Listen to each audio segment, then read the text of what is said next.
Hi, I'm Lino, a Titan living in China, learning English. There's a hot topic buzzing around on Chinese social media, Taoxiu, Tiaoxiu. Now, what the heck does that even mean? For a lot of young folks in China, it's a pretty depressing term. Some even find it downright disgusting.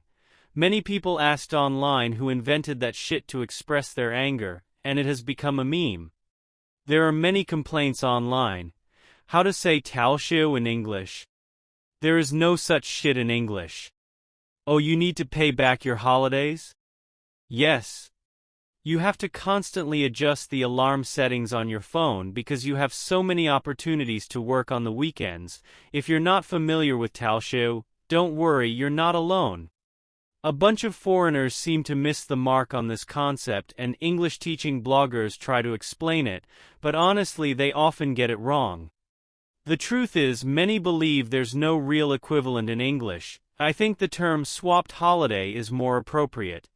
Switch weekends as workdays to get a 7-day consecutive holidays.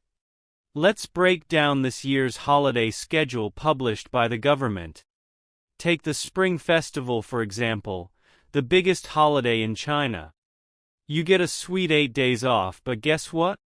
You have to work the 2 Sundays right before it. Talk about a buzzkill. Then there's the Qingming Festival where you get 3 days off, but again there's a Sunday you need to work after. Basically, to piece together what looks like a long holiday, you're either working the week before or making up for it later. So the reality is we don't have as many holidays as it seems. Some people joke that these should be called lone holidays instead. That I heard that there is a so-called bridge day abroad, that a bridge day is when there is a day between a national holiday and the weekend. So for clarity, the holiday falls on Tuesday or Thursday. This then makes Monday or Friday a bridge day as it bridges the time between holiday and weekend. Extending it will directly become a long vacation and no need to make up for it. Wow, really? We are a socialist country, man. The bridge day of yours is for holiday, but ours is for work. So, why do so many Chinese people look so worn out? Let's crunch some numbers.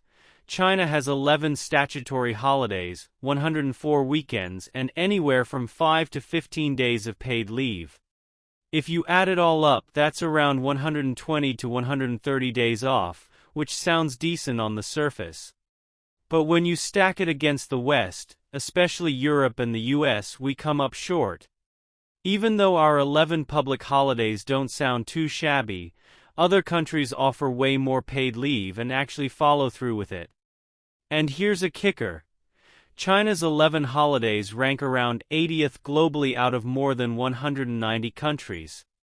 A study from the National Holiday Office back in 2013 showed that other countries average about 11.7 holidays.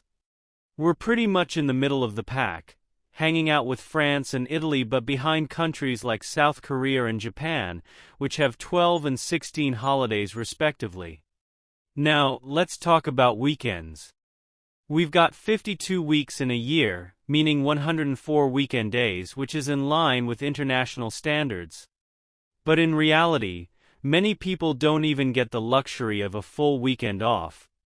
If you're not in a formal job, good luck trying to snag those basic days off, not to mention the unpaid overtime that's all too common. Ever heard of 大小周, 大小周? Literally translating to big and small weeks. It's a clever invention by Chinese bosses. It means you alternate between having a full weekend and just a single day off. So you only get 6 days off a month. Sounds fun, right? When it comes to paid leave, there's a huge gap. A 2013 study showed that on average, employees in 62 countries get around 19 paid leave days after 10 years on the job. Meanwhile, we're stuck at 10 days, ranking just above Thailand and the Philippines. You can see a lot of complaints online about only having 1 day off per week, or even 1 day off per month. It is said that China's weekend holiday system was one of the conditions for China's accession to the WTO. Foreigners fought for it for us. Have you heard of 996? working from 9 a.m. to 9 p.m., 6 days a week. Some people say this is our blessing. If we didn't work hard, China wouldn't develop so fast. What do you say? Even at a well-known state-owned enterprise, I only get 5 days of paid leave. A lot of companies don't offer any paid leave at all. Next time I talk about the experience of working in a Chinese state-owned enterprise, this will be an interesting topic.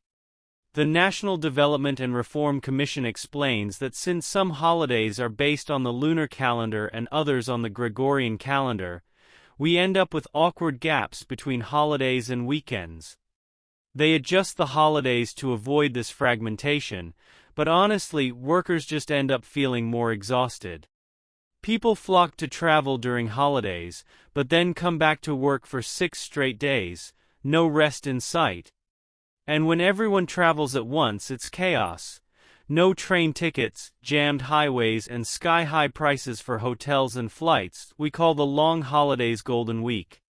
I really don't like going out during Golden Week because there are so many people everywhere. I would rather stay at home and surf the internet. Many Chinese people's travel is like completing a task. I don't like this. This is the disadvantage of having too few holidays and too concentrated. A lot of workers are feeling the strain. Many can only take 1 day off, and they find themselves working 7 or even 9 consecutive days. Just check out what people are saying online. We worked 11 days straight during the Spring Festival. Or after Qingming, I worked 7 days in a row. It's rough out there. For those on duty, the adjustments can turn a supposed holiday into just another workday.